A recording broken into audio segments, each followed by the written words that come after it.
하나님 말씀입니다. 로마서 13장 교독합니다. 각 사람은 위에 있는 권세들에게 복종하라. 권세는 하나님으로부터 나지 않음이 없나니 모든 권세는 다 하나님께서 정하신 바라.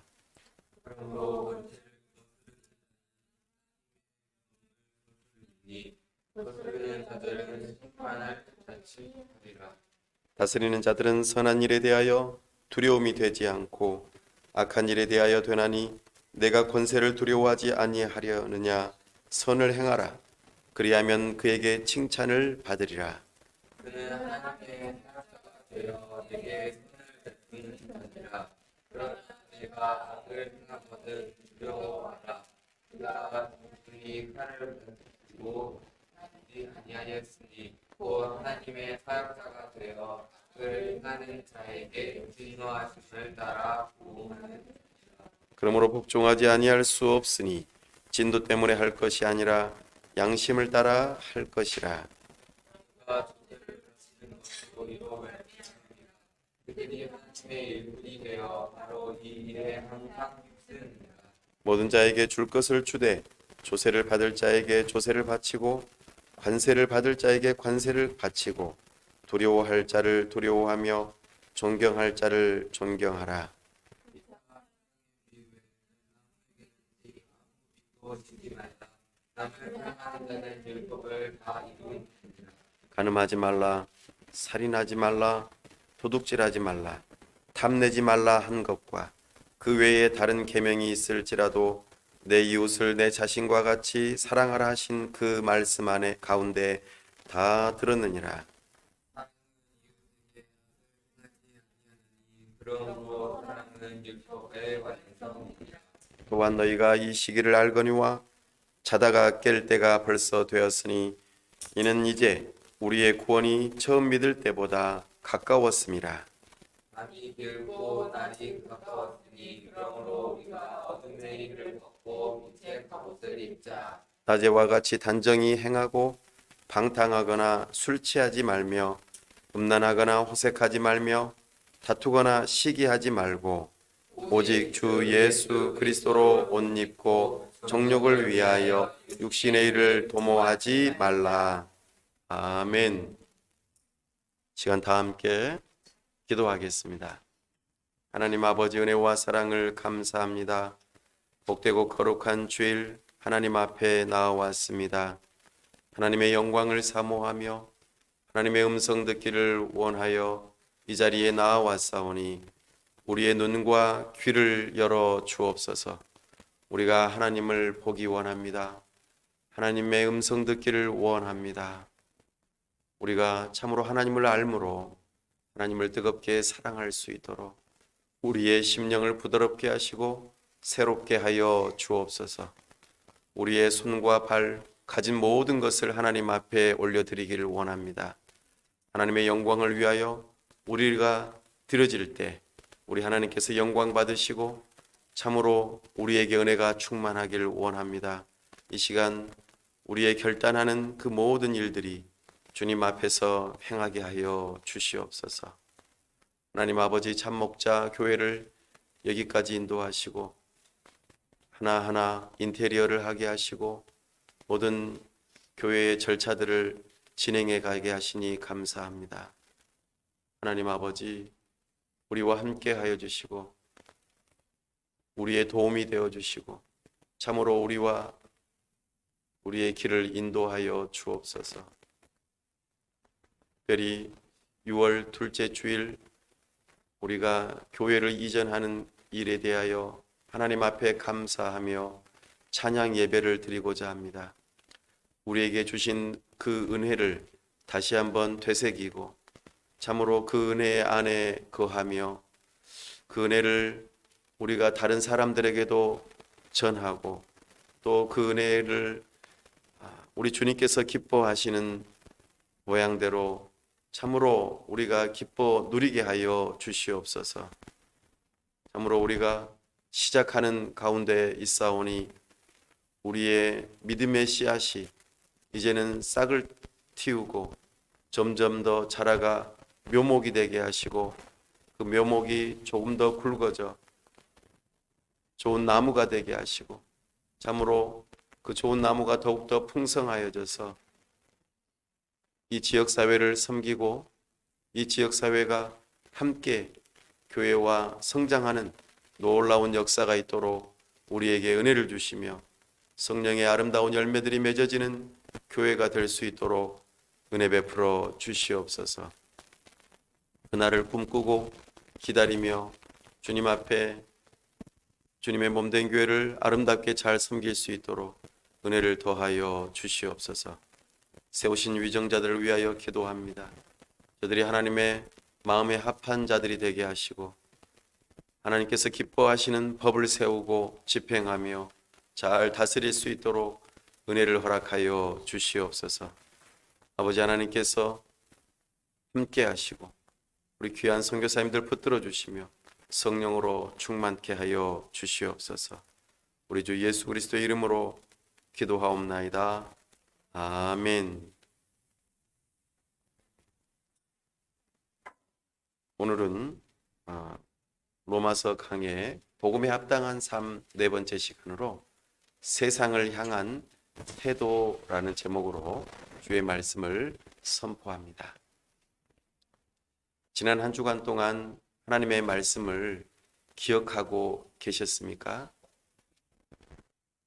지난주에는 우리가 인간 관계 속에서 특별히 원수를 향하여 나와 가장 불편한 관계에 있는 사람들을 향하여 어떠한 태도를 취해야 할 것인가, 이것에 대하여 우리가 들었었고 또 그렇게 살아보겠나라고 결단하였죠. 특별히 가장 가까운 존재임에도 불구하고 가장 원수같이 여겨지는 부부 사이에 여러분들의 관계는 어떻게 개선이 되셨습니까?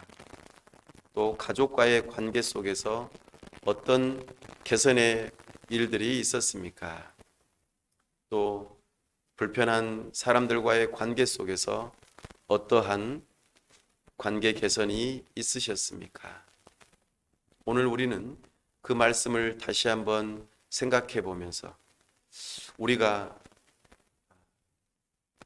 복음을 들은 자로서, 복음을 믿는 자로서 복음에 합당한 삶을 살아가는 그 일을 또 다른 측면에서 살펴보려고 합니다.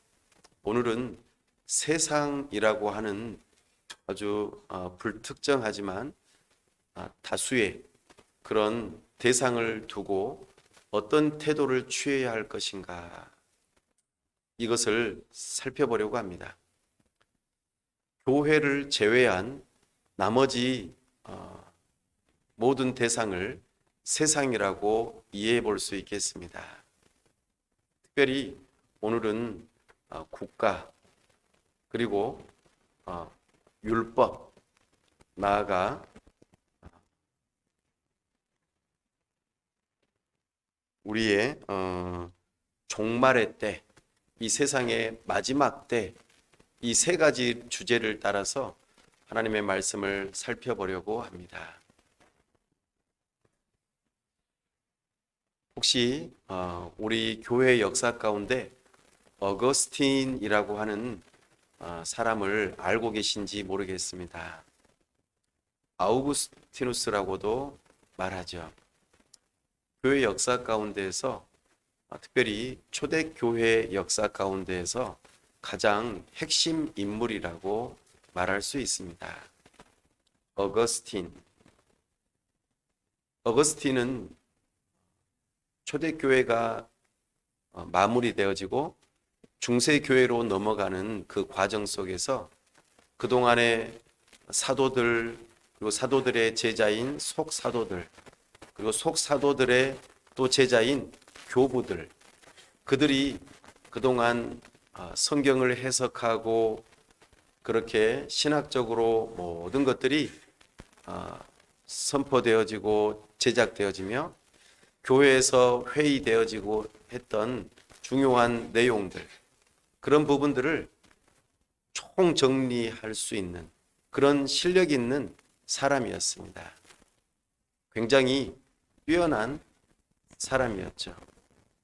그래서 어거스틴은 교회 역사 가운데에서 마치 히말라야 산맥의 한 봉우리와 같은 엄청난 거인과 같은 존재였습니다. 그 어거스틴이 쓴 책 가운데 하나가 고백록이라고 하는 또는 참회록이라고도 하는 그런 책이 있습니다. 그 책에서 자기 자신의 회심 이야기를 들려줍니다. 그러니까 자기 자신이 복음을 듣고 그리고 새로운 사람으로 거듭나서 참으로 예수님을 믿는 믿음으로 살기로 결심했던 그때 말입니다.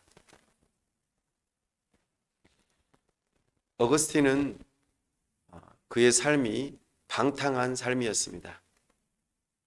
그의 어머니 모니카는 방탕한 삶을 살아가는 어거스틴을 위하여 눈물로 기도할 따름이었습니다. 이단에 빠져 있었고 날마다 술 취해 있었고 그리고 음란한 삶을 살았고 그리고 정말 방탕한 삶을 살아서 더 이상 이 사람은 소망이 없다고 여겨질 정도로 방탕하게 살았던 존재입니다. 이렇게 경건한 어머니 밑에서 어떻게 이런 문제가 생겨날 수 있을까요? 우리는 다 알 수 없습니다. 그러나 이 어거스틴이 정신을 못 차리고 있을 때에 동네 아이들이 하나의 게임을 하고 있었습니다. 그 게임에서 동네 아이들은 돌레 레게 돌레 레게 이렇게 외치면서 게임을 진행하고 있었습니다. 이 말은 집어 들어라 그리고 읽어라 이런 이름입니다. 집어 들어라 그리고 읽어라. 아마 게임 중에 집어 들고 읽으면서 무언가를 진행하는 게임이었던 것 같습니다. 그런데 이 어거스틴에게는 그 아이들의 게임의 소리가 마치 하나님의 음성처럼 들리고 말았습니다. 그래서 어거스틴에게 성경이 들려졌었고 그 성경을 들고 펼쳐서 읽었는데 오늘 우리에게 들려진 바 된 로마서 13장 말씀이 그에게 눈에 들어왔습니다. 13절 말씀 읽어볼까요? 로마서 13장 13절 말씀 13. 한번 읽어볼까요? 시작. 낮에와 같이 단정히 행하고 방탕하거나 술 취하지 말며 음란하거나 호색하지 말며 다투거나 시기하지 말고. 아멘. 이 대목을 읽어갈 때 어거스틴은 완전히 산산조각 나는 자기 자신의 마음과 여러 가지 그런 하나님을 향하여 방탕하게 삶을 살았던 자기 자신이 눈에 보이게 되었고 그 자신이 회심하는 그런 기회가 되는 일이 있었습니다. 톨레레게. 우리가 무엇을 집어들고 읽느냐? 우리가 무엇을 집어들고 보느냐? 우리가 무엇을 집어들고 듣느냐? 이것은 매우 중요합니다. 여러분들의 삶 가운데에 여러분들은 무엇을 보고 듣고 읽으십니까? 우리의 삶을 새롭게 하고 변화시킬 수 있는 그것은 무엇입니까? 여러분의 인생 가운데 인생의 책이라고 할 수 있는 그 강력하고도 내 삶을 변화시켰던 그 책은 무엇입니까? 한번 돌이켜 보십시오. 아이고, 저는 책이라고는 집어 들어본 적이 없는데요. 예. 그럴지도 모르겠습니다. 그러나 오늘 교훈합니다. 우리는 성경을 집어 들어야 합니다. 그리고 읽어야 합니다. 이것이 우리의 인생을 변화시키기 때문입니다. 죽어있던 인생이 살아나기 때문입니다. 영원한 삶으로 우리를 인도하기 때문입니다. 성경은 예수 그리스도를 발견하게 하고 예수 그리스도는 우리에게 생명을 주시는 분이라는 것을 깨닫게 해주는 놀라운 책입니다. 이 책을 꼭 읽어보시기 바랍니다. 그때에 우리의 인생은 변화될 것입니다. 이 책은 그냥 죽어있는 책이 아닙니다. 살아계신 하나님께서 이 책 가운데 계십니다. 이 책 너머에서 하나님께서는 우리를 기다리고 계십니다. 이 책을 읽으십시오. 성경을 읽으십시오. 성경은 우리를 새롭게 할 것입니다. 어거스틴이 그랬던 것처럼, 종교개혁자 마르틴 루터가 그랬던 것처럼, 어메이징 그레이스를 작사한 존 뉴튼 목사님이 그랬던 것처럼, 그리고 제가 그랬던 것처럼 여러분들도 이 성경을 통하여 살아계신 하나님을 만나시고 생명을 얻으셔서 인생이 변화되는 놀라운 역사가 있기를 축원합니다. 특별히 오늘 복음을 들은 자, 복음에 합당한 삶을 어떻게 살아야 될 것인가를 우리에게 알려줄 때에 먼저는 국가에 대한 이야기를 합니다. 세상이라고 할 때는 교회와 좀 구별되어진 다른 세상의 모든 것들을 의미한다고 했는데, 그 첫 번째로 국가에 대한 이야기를 오늘 사도 바울이 들려주고 있습니다. 복음을 들은 사람, 복음을 믿는 사람이라면 이 세상에서 어떻게 살아야 될까? 그 중에서도 국가에 대하여 우리는 어떤 태도를 취하며 살아야 할까요? 국가는 가정과 더불어 사회의 가장 기본이 되는 단위입니다. 작게는 사람은 가정에 속해 있죠. 그리고 크게는 국가에 속해 있습니다. 가정이 있어도 국가가 없을 수도 있습니다. 그러면은 우리는 매우 힘들죠. 그러나 국가가 있으면 우리는 그 안에서 보호받을 수 있습니다. 먼저 복음을 믿는 사람이라면 국가, 세상 가운데서 국가에 대하여 우리는 어떠한 생각을 가져야 하는가? 1절 말씀 읽어보십시다.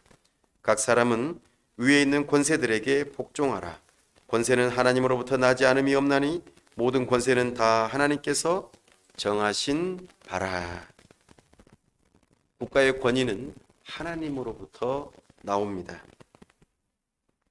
국가는 여러 가지 형태를 취할 수 있죠. 왕이 다스릴 수도 있고, 대통령이 다스릴 수도 있고, 어떤 내각이 다스릴 수도 있고, 다양한 모습을 취할 수도 있습니다. 그러나 국가라고 하는 것은 하나님으로부터 옵니다. 그리고 그 국가의 권위자 또한 하나님께서 세우십니다. 국가의 경계를 지키시죠. 정하시죠. 모든 역사를 주관하시는 분이 하나님이시라고 말씀하고 있습니다. 하나님께서는 그래서 국가를 세우기도 하시고 망하기도 하시죠. 인류의 역사 가운데 오랜 역사를 지녀온 나라들도 있었고, 그렇지 못하고 역사의 뒤안길로 사라진 나라들도 있었습니다. 그러나 이 모든 것이 하나님의 주권 아래에 있음을 우리는 알아야 합니다. 이것은 언제부터 그랬을까요? 네, 성경에서는 노아 언약 때부터 그랬다고 말합니다. 세상이 홍수로 인하여 천지개벽되어지고 모두가 다 죽고 노아 가족 8명만 남았을 때, 그때 하나님께서 국가 기관을 약속하십니다. 사람의 피를 함부로 흘리는 자에게는 그에 합당한 벌을 주겠다. 그래서 국가 기관에게 하나님의 칼을 주겠노라고 약속하셨습니다. 노아 홍수가 일어났던 가장 중요한 요인 가운데 하나가 바로 국가 권력이 아니라 어떤 강한 힘을 가진 자의 횡포였습니다. 무죄한 자의 피를 너무나도 많이 흘려서 온 땅에 피가 가득하였던 것이죠. 그 온 땅의 피를 하나님께서는 하나님의 눈물로 다 씻으셔야만 했습니다. 그 씻으셔야 하는 그 일이 홍수로 나타난 것이죠. 그러면서 이제는 함부로 사람의 피를 흘리지 못하도록 하기 위하여 국가 권력, 거기에 칼을 주셨다는 것입니다. 그러므로 우리는 국가뿐만 아니라 모든 사회의 단위, 가정에서는 부모님, 학교에서는 선생님, 국가에서는 위정자, 이들이 권위자입니다. 하나님으로부터 부여받은 권위를 가진 사람들입니다. 그래서 그들은 하나님의 권위를 대리하죠. 그런 국가가 해야 할 일은 그러면 무엇일까요? 당연히 하나님께서 하셔야 할 일을 대리하겠죠. 하나님께서는 선하신 분이십니다. 그래서 선을 장려하고 그리고 악한 일을 벌하는 것이죠. 착한 일을 하면 잘했다고 칭찬해주고 악한 일을 하면 혼내주는 것. 바로 이것이 국가기관이 하는 일입니다. 우리 4절 말씀 함께 한번 읽어볼까요? 시작. 그는 하나님의 사역자가 되어 내게 선을 베푸는 자니라. 그러나 내가 악을 행하거든 두려워하라. 그가 공연히 칼을 가지지 아니하였으니 곧 하나님의 사역자가 되어 악을 행하는 자에게 진노하심을 따라 보응하는 자니라. 아멘. 국가는 악을 제어해야 돼요. 칼을 가지고 있으면 어떨까요? 무섭잖아요. 그러니까 이거 잘못하면 안 돼 라고 제어를 하는 역할이 국가의 중요한 일입니다. 타락한 이 사회는 아무리 하나님께서 홍수로 벌을 하셔도 그 마음 깊은 곳에서부터 악한 마음, 이기적인 마음이 있기 때문에 금방 사회의 질서가 무너지고 혼란에 빠지기 쉽습니다. 이 악을 제어하기 위해서 하나님께서는 칼을 국가기관에 위정자에게 주신 것입니다. 국가는 그래서 군대를 사용하여서 외부의 적으로부터 공격하는 것을 막는 악을 제어하는 힘을 가지고 내부적으로 잘못된 일들을 악을 방어하기 위해서 공권력이라고 하는 경찰을 통하여서 그런 악을 제어하는 일을 하고 있습니다. 그래서 죄 있는 사람을 감옥에 가두기도 하고 또는 사형을 시킬 수도 있는 것이죠. 물론 가정이나 학교나 여러 교회나 이런 여러 기관들은 사람을 죽일 권한은 없죠. 국가에만 이런 권한이 주어져 있습니다. 다만 징계할 따름이죠. 부모님이 자녀들을 혼내키기도 하고 학교에서 징계위원회가 열리기도 합니다. 참으로 우리는 이렇게 국가가 하나님으로부터 오는 이 권위를 가지고 악을 제어하는 역할을 한다는 것을 우리는 기억해야 합니다. 그럼 국가기관, 경찰이나 군인들을 만났을 때에 두려워할 필요가 없는 이유가 뭘까요? 내가 악을 행하지 않으면 두려워할 이유가 하나도 없겠죠? 교통법규를 잘 지키면 경찰을 두려워할 이유가 없겠죠? 마찬가지입니다. 두 번째로 국가는 적극적으로 선을 장려하는 사명이 있습니다. 3절 말씀 읽어보십시다. 다스리는 자들은 선한 일에 대하여 두려움이 되지 않고 악한 일에 대하여 되나니 내가 권세를 두려워하지 아니하려느냐? 선을 행하라. 그리하면 그에게 칭찬을 받으리라. 아멘. 국가의 첫 번째 또 하나의 중요한 사명 가운데 하나가 국민의 생명과 재산을 보호하는 일일 것입니다. 우리가 풍성한 삶을 살아갈 수 있도록 국가는 우리의 건강을 지키고 생명을 보존하는 일, 곧 이것이 선한 일이라고 생각하고 그 일들을 잘 할 수 있도록 도와야 합니다. 그러기 위해서 가정을 잘 지킬 수 있도록 가정이 번성하는 일들을 장려해야 합니다.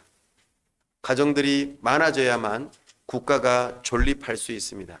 가정들이 점점 사라지게 되면, 가정이 깨어지게 되면 국가는 올바르게 설 수 없습니다. 그래서 국가는 소외되고 또 외롭게 된 그런 깨진 가정들을 향하여 복지 정책을 시행하면서도 그들이 그런 일들이 당하지 않도록 미리 미연에 방지하고 돕는 그런 일들을 감당해야 할 것입니다. 이것이 국가의 사명입니다. 하나님께서 선을 행하게 하시고 악을 제어하게 하시는 일로 국가 기관을 주셨습니다. 이 권위 앞에 우리는 어떠한 태도를 취해야 할까요? 네, 첫 번째는 복종입니다. 5절 말씀 읽어보겠습니다. 그러므로 복종하지 아니할 수 없으니 진노 때문에 할 것이 아니라 양심을 따라 할 것이라. 아멘. 복종이라는 것은 인간 관계 속에서 질서상 하급자가 상급자의 권위를 인정하고 그 말에 순종하는 것을 복종이라고 말합니다. 하나님께서 국가 통치자들을 임명하셨기 때문에 우리는 그들의 권위를 인정하고 존중하고 우리는 그의 권위 앞에 복종해야 하는 것입니다. 이것은 비단 국가 통치자뿐만 아니라 부모님, 선생님 이런 분들을 향하여서도 우리는 동일한 태도를 취해야 할 것입니다. 그런데 만약에 이런 경우라면 어떨까요? 하나님께서 국가기관에 권위를 주셨는데 그 권위자들이 하나님의 뜻을 반대해서 하나님의 뜻을 거슬러서 무언가 명령을 내리고 그렇게 법을 만들려고 한다면 우리는 어떻게 해야 할까요? 우리는 국가 권력자보다도 하나님이 더 높은 분이라는 것을 인식하고 하나님의 뜻에 우리는 순종해야 합니다. 구약 시대에 다니엘이 그랬습니다. 느부갓네살 왕이 다니엘과 그의 친구들을 향하여 우상에 절을 하라고 했습니다. 그때에 다니엘과 세 친구들은 어떻게 했습니까? 내가 불구덩이에 들어갈지라도 이 일을 하지 않겠노라고 결단하고 왕 앞에서 당당하게 절하지 아니하였던 모습을 우리는 발견합니다. 이와 같습니다. 다니엘이 왕으로부터 인정받고 참으로 모든 일에 순종했지만 하나님보다도 더 높게 우상으로 섬기게 하는 일에 있어서는 거절하였던 것이죠. 신약 시대에도 베드로와 요한도 그랬습니다. 하나님의 말을 듣는 것이 옳으냐, 너희의 사람의 말에 듣는 것이 옳으냐 하면서 예수 그리스도의 죽으심과 부활을 담대히 증거하는 증인으로서 삶을 살겠노라고 결단하였고 또한 감옥에 갇히는 일이 있어도 심지어는 죽는 일이 있어도 그 일들을 굽히지 않았던 것을 우리는 발견합니다. 그러기에 우리는 기본적으로는 국가의 법을 잘 순종하고 따르는 것이 올바른 태도입니다만 하나님의 법을 어기고 벗어나게 하는 그런 법과 통치자에 대한 그런 권위는 우리는 항거할 수 있다는 것. 그래서 조건적으로 우리는 국가기관을 향하여서 그렇게 순종할 수 있다는 것을 우리는 기억해야 합니다. 또 하나, 우리는 국가를 향하여 해야 할 일이 하나 있습니다. 6절과 7절을 읽어보십시다. 너희가 조세를 바치는 것도 이로 말미암음이라. 그들이 하나님의 일꾼이 되어 바로 이 일에 항상 힘쓰느니라. 모든 자에게 줄 것을 주되 조세를 받을 자에게 조세를 바치고 관세를 받을 자에게 관세를 바치고 두려워할 자를 두려워하며 존경할 자를 존경하라. 아멘. 국가를 운영하려면 돈이 필요합니다. 예산이 있어야 되죠. 이 예산은 어디로부터 나올까요? 네, 바로 국민들의 세금으로부터 나옵니다. 우리가 세금을 낼 때 국가는 이것을 가지고 예산을 짜고 살림살이를 해 나갑니다. 그러므로 우리가 해야 할 일이 하나 있다면 성실하게 납세하는 것입니다. 우리는 국가 자체를 부정해서는 안 됩니다. 정부는 필요 없어. 내 마음에 들지 않으니까.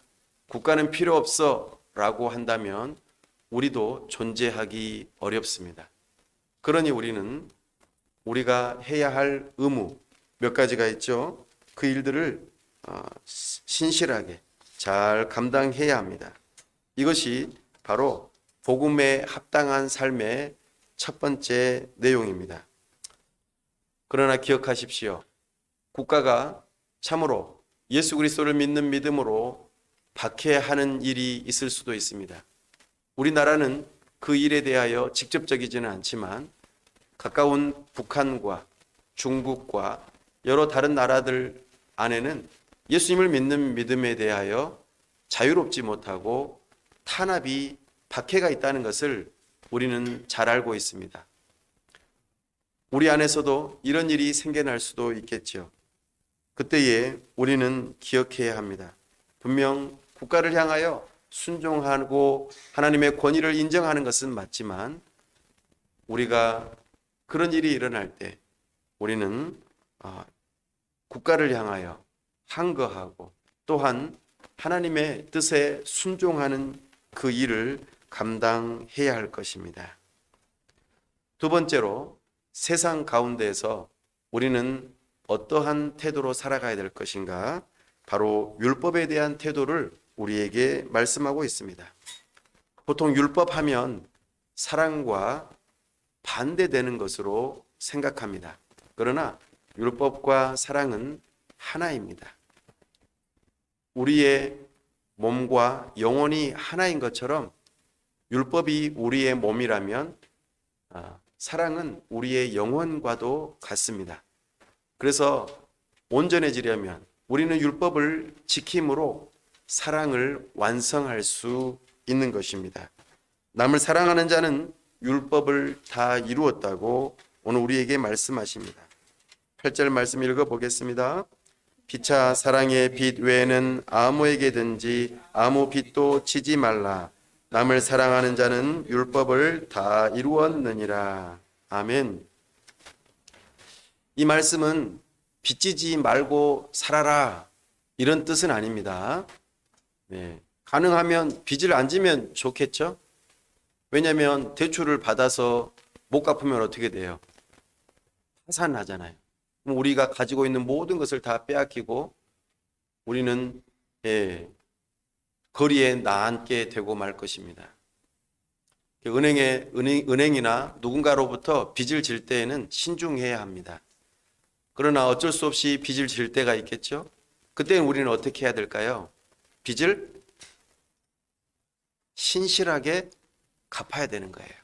정한 기한에, 정한 때에, 정한 양으로 계속해서 빚을 갚아야 합니다.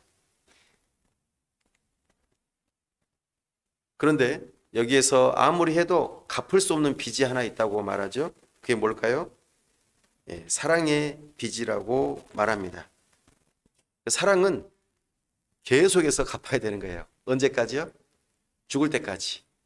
우리가 누군가로부터 사랑을 받는다면 그 사랑을 우리는 죽을 때까지 갚는 마음으로 그렇게 살아야 합니다.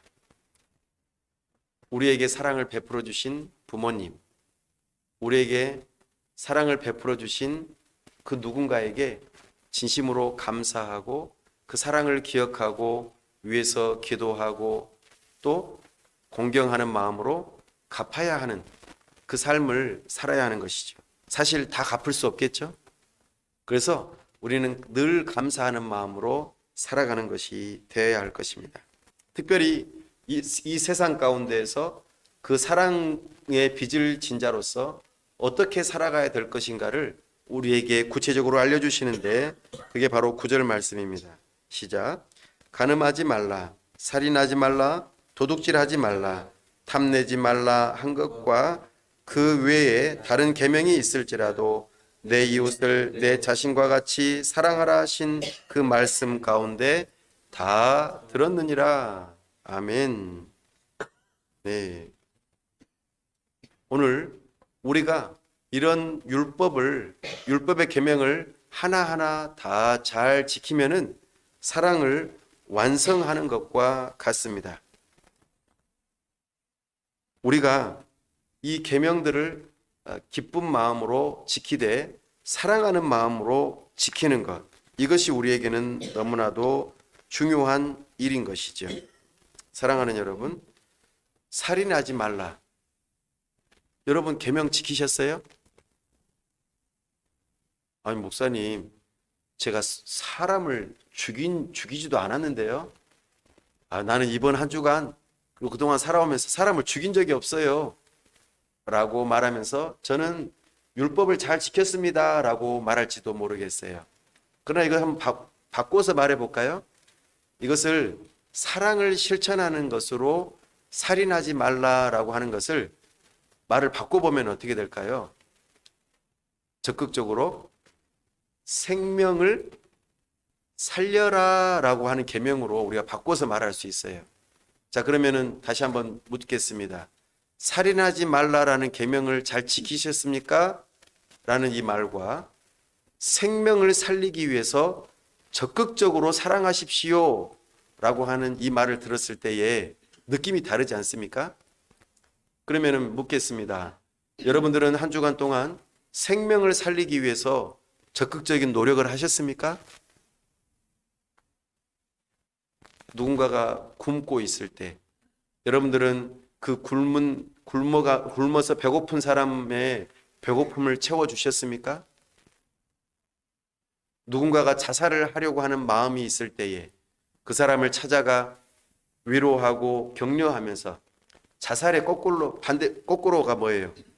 자살, 한글로 자살을 거꾸로 읽어보세요. 살자잖아요. 살자. 우리 자살하지 말고 살자. 그렇죠? 그렇게 말해 본 적이 있으신가요? 적극적으로 우리는 이렇게 사랑으로 계명을 지킬 때 우리는 율법을 완성하는 것이라고 말씀하고 있습니다. 간음하지 말라. 아니요, 저는 다른 사람을 간음한 적이 없는데요. 지나가는 사람을 보고 음욕을 품는 것도 간음하는 것이라고 말하죠. 그런데 이거를 좀 더 적극적으로 사랑의 마음으로 한번 표현해 보면 어떻게 될까요? 다른 사람의 가정을 허물지 않는 것, 사랑하는 것, 이것이 간음하지 않는 것과 같은 적극적인 사랑의 표현이라고 말할 수 있겠습니다. 다른 사람의 가정을 허물어 버리는 것, 이것이 곧 간음하는 거잖아요. 다른 사람을 유혹해서는 안 되죠. 다른 사람에게 마음을 빼앗겨서도 안 됩니다. 우리는 진정으로 그 가정을, 한 가정이 잘 설 수 있도록 적극적으로 사랑하는 것, 이것을 우리는 들어야 합니다. 도둑질 하지 말라. 아이고 목사님, 제가 도둑질을 한 적이 없는데요. 이걸 바꿔서 말해보면 뭘까요? 다른 사람의 사유재산을 소중하게 여겨라. 내가 다른 사람의 것을 상표권이나 저작권이나 여러 가지 것들에 대하여 내가 함부로 쓰고 그렇게 도용하지는 않았는지 한 번 더 생각해 보시면 좋겠습니다. 거짓말을 하지 말라. 진실하게 사람을 대했습니까? 딱꼭질 하는 거 보니까 진실하게 대하지 않은 것 같은데. 정직하게 말하면서 살았습니까? 진실을 말했습니까? 솔직하게 말해 주었습니까? 이런 것들 말이죠. 탐내지 말라. 이것을 사랑으로 적극적으로 표현해 보면 뭘까요? 나에게 주어진 것을 만족해하며 감사하는 삶을 살았습니까? 아니면은 이것도 없네, 저것도 없네, 저기는 있는데 나는 없네 하면서 불평하면서 살지는 않았습니까? 이것이 바로 율법을 완성하는 사랑의 삶이라고 우리에게 말해줍니다. 이 세상을 살아갈 때에 우리가 딱 한 가지 빚을 갚지 못하는 것이 하나 있다면 사랑의 빚입니다.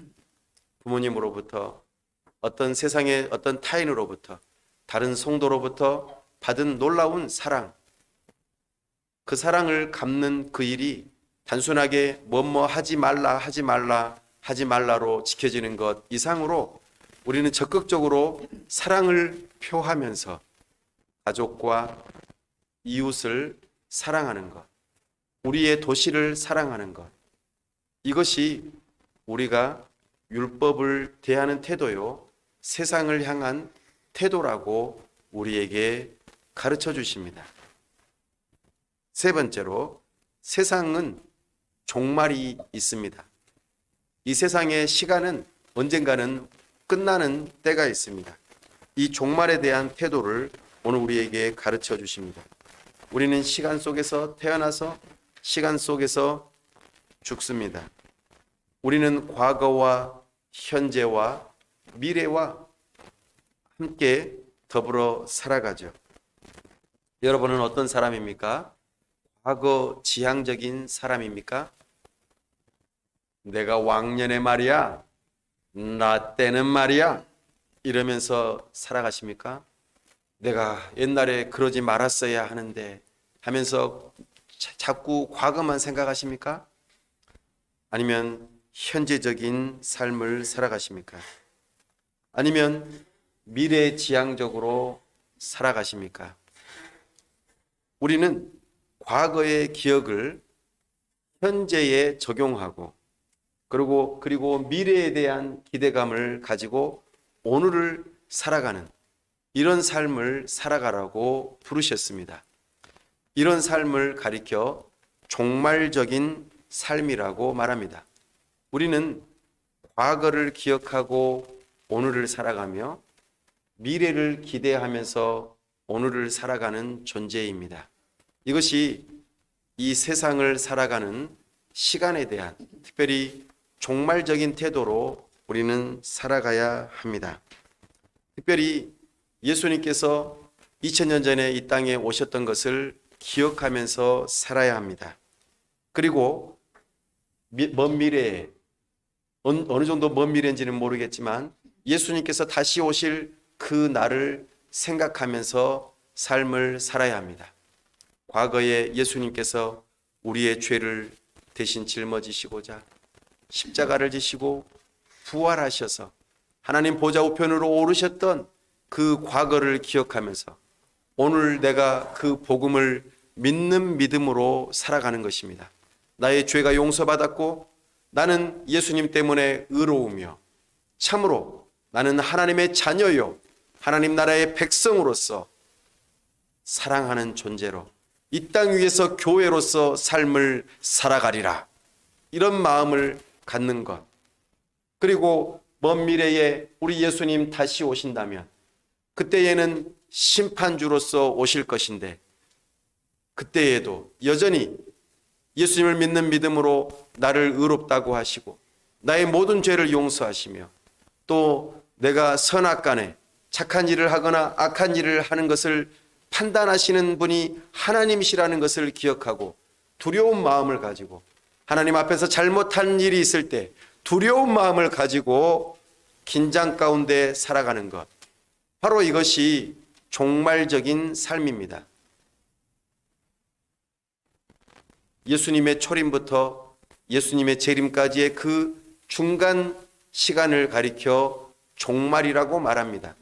꽤 길죠? 우리는 이 긴장 속에서 살아가야 합니다. 이미 하나님의 나라는 예수님께서 오시면서부터 시작되었고 예수님께서 다시 오시는 그날에는 하나님의 나라가 완성될 것입니다. 그러나 아직 그 일이 이루어지지 않았어요. 우리는 이미와 아직이라고 하는 이 두 단어 사이에 살고 있습니다. 이미 하나님의 나라는 이루어졌습니다. 이미 하나님께서 그 일을 시작하셨죠. 그러나 아직 하나님의 나라가 완성되지 않았습니다. 그러므로 우리가 해야 할 일은 무엇입니까? 그 예수 그리스도의 복음을 믿는 것이요, 아직 하나님의 나라가 완성되지 않았기에 이 복음을 전해야 할 것입니다. 우리는 이 타락한 세상 가운데에서 방탕하게 살아서는 안 될 것입니다. 아무렇게나 살아서는 안 될 것입니다. 그렇다면 우리는 망하게 되는 것이죠. 사랑하는 여러분, 우리는 이 두 중첩된 이미와 아직이라고 하는 이 두 중첩된 시대를 살아가고 있습니다. 사도 바울은 이것을 밤과 낮이라고 하는 용어를 사용하여 은유적으로 표현하고 있습니다. 12절 말씀 읽어보십시다. 밤이 깊고 낮이 가까웠으니 그러므로 우리가 어둠의 일을 벗고 빛의 갑옷을 입자. 아멘. 어둠의 일을 벗고, 이것은 이 세대, 이 세상을 본받는 것을 말합니다. 하나님의 뜻을 거스르는 그 일들을 그만하라고 말합니다. 그리고 빛의 갑옷, 곧 하나님의 전신갑주를 입으라고 말합니다. 이는 하나님의 말씀을 듣고 순종하라는 뜻이죠. 그 구체적인 삶이 무엇입니까? 13절, 낮에와 같이 단정히 행하고 방탕하거나 술 취하지 말며 음란하거나 호색하지 말며 다투거나 시기하지 말고. 아멘. 이 방탕하는 것은 술에 취해서 난잡한 파티를 벌이는 것을 말합니다. 부어라, 마셔라, 즐겨라. 성적인 죄는 이 시대의 어둠의 일에 속한 가장 대표적인 특징입니다. 시기와 다툼은 공동체를 깨뜨리는 가장 악한 일입니다. 이 모든 것들을 버리라고 말합니다. 그리고 그리스도로 옷 입으라 말합니다. 이것은 예수 그리스도와 믿음으로 연합하는 것을 말합니다. 14절이요. 오직 주 예수 그리스도로 옷 입고 정욕을 위하여 육신의 일을 도모하지 말라. 아멘. 참으로 육신의 일은 복음을 믿는 자에게 지속적으로 찾아오는 일입니다. 왜냐하면 우리의 몸이 여전히 있기 때문입니다. 우리가 로마서 6장에서 이미 살펴보았던 것처럼 우리가 예수님을 믿는 믿음으로 의롭게 되어지고 그 믿음으로 구원받았지만 여전히 우리의 몸이 있는 한 우리의 죄성은 없어지지 않는다는 것이죠. 그래서 하나님의 은혜로 우리가 구원을 받았지만 여전히 죄 가운데 거합니다. 그럴 때마다 우리는 기억해야 합니다. 우리는 예수 그리스도로 옷 입자. 내가 가진 의로 옷을 입으면 우리는 누더기 옷을 다시 입는 것이다. 죄로 인하여 우리는 방탕에 빠지고 말 것이다. 그러니 우리는 옛사람을 벗어버리고 성령으로 예수 그리스도로 새 사람을 입어 주님의 말씀에 겸손하게 순종하자. 여기에 다이너마이트가 있다고 가정해 보십시다. 다이너마이트. 근데 저기에서 심지가 있어요. 근데 저기에서 불을 붙였네요. 타오고 있다고 생각해 보십시다. 근데 이 다이너마이트가 터지는 건 시간 문제죠? 그렇죠? 근데 중간에 가위로 심지를 탁 자르면 어떻게 될까요? 다이너마이트가 터지지 않겠죠?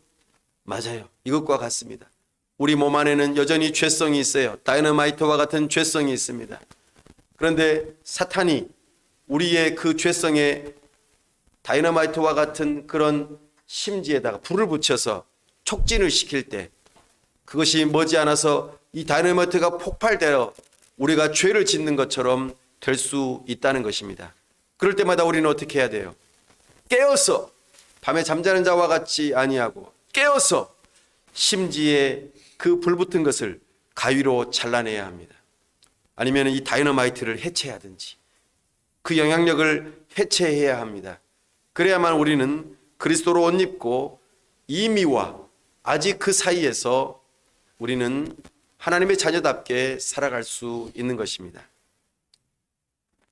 서두에 말씀드렸던 어거스틴, 정말 경건하고 눈물로 기도하는 어머니 모니카와는 너무나도 대조되게 방탕한 삶을 살았는데 돌레 레게. 그것을 하나님의 음성으로 듣고 성경을 집어들고 읽었을 때 그의 인생이 변화되었습니다. 방탕한 삶을 끊어내 버리고 참으로 예수 그리스도를 믿는 믿음으로 그리스도의 옷을 입고 살기로 결단하였습니다. 이단을 떠나가고 이단에서 나오고 그리고 방탕한 삶을 술 취한 것들도 끊고 술집도 안 가고 그리고 간음하는 일들도 하지 않고 이제는 하나님을 사랑하고 하나님의 말씀대로 순종하며 살아가기로 결단한 것이죠. 사랑하는 여러분, 이제 우리는 이 말씀을 붙들고 복음에 합당한 삶으로 살아갈 때에 이 세상에서 국가를 향하여 율법을 향하여 그리고 이 종말의 시대를 향하여 어떠한 태도를 취해야 할지 기억하시고 하나님의 말씀을 따라 순종하는 삶을 살아가시기를 간절히 바랍니다. 사랑하는 여러분, 우리는 이 세상을 향하여 어떠한 태도를 취해야 할까요? 국가를 향하여 또 율법을 향하여 그리고 종말의 시대를 향하여 시간 방탕한 삶을 살고 참으로 하나님께로 나아오지 않는 그런 분들이 계시다면 하나님 앞에 나아오십시오. 방탕을 벗어버리고 예수 그리스도의 옷을 입으십시오. 종말의 시대를 살아가는 이 시대에 이미 하나님의 나라가 시작되었고 참으로 우리의 모든 죄를 위하여 십자가를 지시고 죽으실 뿐만 아니라 부활하셔서 우리에게 의와 생명을 주시고 참으로 놀라운 은혜를 베푸신 그 사랑을 이제 믿는 믿음으로 하나님 앞에 나아오십시오. 장차 훗날에 우리에게 찾아오셔서 심판하시는 그 예수님을 기억하시면서 하나님을 두려워하는 마음으로 정직하게 진심으로 율법을 사랑하는 마음으로 지키고자 결단하십시오.